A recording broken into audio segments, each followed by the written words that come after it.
Hello and welcome to my video about a friend.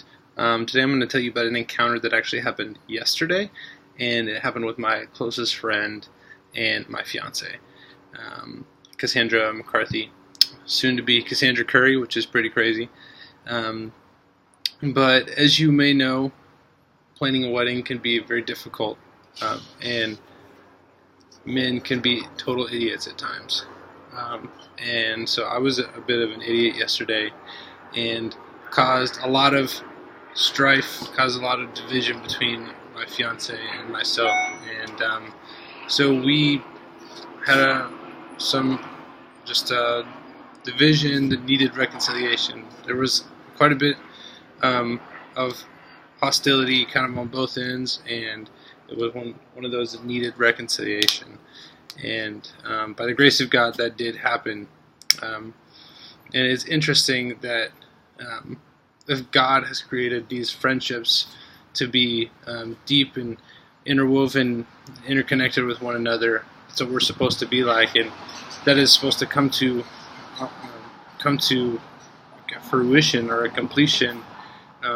Ultimately, yes, in the eschaton, and when we are all friends with one another and loving one another.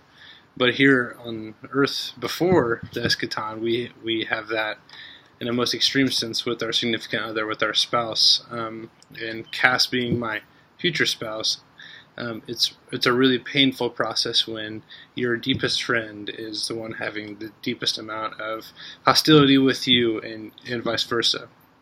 And so you can really feel the presence of God in the midst of reconciling with a friend, and it did take about 2 hours for us to really not only cool down and talk to one another, but to really deeply uncover. We kept uncovering thing after thing of what was painful and what was good in the midst of those moments. And there's something deeply healing, but also deeply it's weird, it's like deeply wounding, but also deeply healing in the midst of uncovering what it was that hurt us, but also allowing healing to creep into those spaces.